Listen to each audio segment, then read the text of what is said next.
Go. This is Valley News Live at 10. There's a variety of injuries with 8 patients, everything from bruises and abrasions all the way to broken bones. But they're all in stable condition and no severe brain injuries.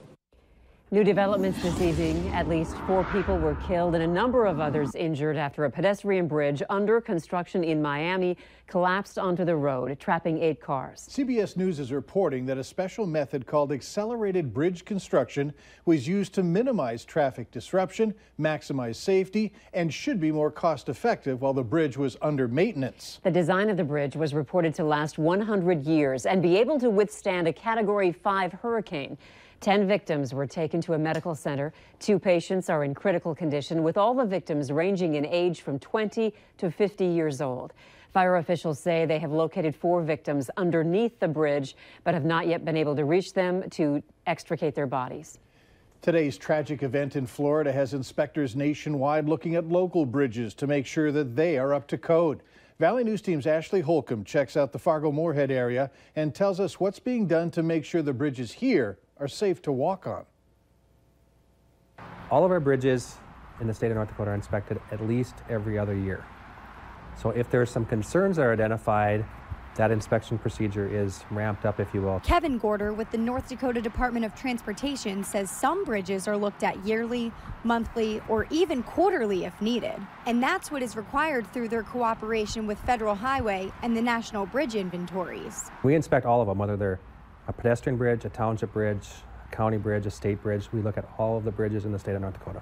Although Gorder cannot comment on what happened in Florida, he says he believes there's nothing to fear about the current bridges that are open in North Dakota.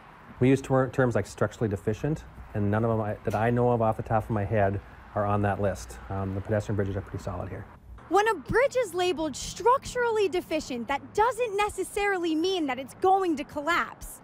But it does mean that expert eyes are taking a closer look at it. If there's any concern at all, we will close it. And we have closed bridges in the past, and we have bridges that are closed right now, waiting either a fix or to remove them or to come up with a different plan. And Gorder assures that there isn't a bridge in North Dakota that he wouldn't take his family on. We inspect them frequently, and we have a pretty good handle on what's going on, so we feel pretty comfortable with the bridges we have. In Fargo, Ashley Holcomb, Valley News Live. Gorder also told us that the pedestrian bridge above I-94 was repainted 5 years ago to seal the protective coating and keep it within safety guidelines. With a weekend almost upon us, it would be nice to hear about warmer temps heading our way. Let's find out what we can expect for tonight. Hutch, pretty quiet out there? It's quiet here on the eastern side of North Dakota and western Minnesota, while there's some mixed precipitation falling in the western Dakotas. A large area of low pressure system impacting much of the western U.S. is out there. For us, we're heading to bed with temperatures very mild in Lakes Country, 30 Fergus Falls and Detroit Lakes, in the mid-20s elsewhere. Temperatures tonight will be coolest in northern Minnesota as we'll slip down into the single digits for a few, many of us between 10 and 20 though, to start our Friday out. It looks like a very nice Friday with fabulous temperatures expected. Some snow in the forecast. Details here in a moment. All right, thanks, Hutch. If you're a driver who likes to hang out in the passing lane, you might find yourself in trouble with the law in Minnesota. Currently, you can be pulled over if you're staying in the left lane, and you could be cited up to $125. But a bill introduced before the legislature would take it a step further. Left lane drivers could face a misdemeanor, a possible jail sentence up to 90 days, and a larger fine. I think it's a good idea. You know, people should pay attention and be courteous. You know, pass somebody and move to the right. The current law in Minnesota says you must always stay in the right lane unless you're passing another vehicle, or if the right lane is closed for construction, or if there are emergency vehicles in the right lane. New research states nearly half of all children are bitten by dogs at some point, and that children are also the most likely to die from dog attacks. When it comes to infants, those deadly dog bites usually happen when the baby is sleeping. Last week in Virginia, an 8-year-old infant died after she was mauled by the family dog. Deputies were told the little girl was attacked while she was in a bassinet. The dog was later euthanized. The research says the attacks are often unprovoked, happen at home, and are also more likely in the spring and summer. More so, most deadly attacks are preventable. Valley News Team's Veronica Marshall shows us how.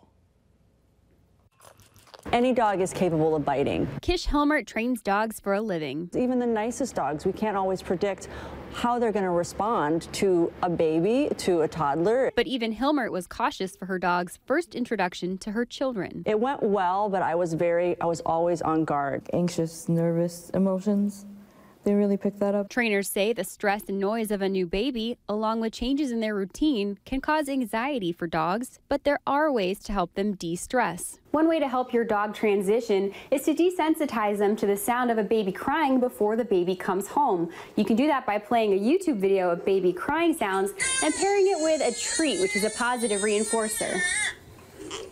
And there are other ways to prepare your dog for what's coming. Before you bring the child home, practicing some boundaries so the dog isn't allowed in the room unless invited in. They could start the dog out by getting something that has the baby's smell on it, so the dog can smell it when they come home. Dogs are curious. They want to jump up and see what's in your arms. So of course that wouldn't be safe for a baby, but if you can practice getting the dog used to similar activities that you're going to do once the baby's home with a doll. Once the baby is home, experts say don't forget who you brought home first. Some people, their dog before they have a first baby is their baby, and then this new baby comes in and the dog kind of gets pushed aside. If it's in your budget, consider a doggy daycare, consider a pet walker, so that dog can get that physical exercise when you don't have the time to do it. People want to help with the baby, how about you help with the dog instead? In Fargo, Veronica Marshall, Valley News Live. And for more resources on how to safely introduce children and dogs, visit our website, valleynewslive.com. The FDA says it's making a move that could save millions of lives. How it plans to make cigarettes less addictive. Later on Valley News Live at 10. But first, experts are warning about the Cinderella diet, why some say the viral diet is considered scary and dangerous.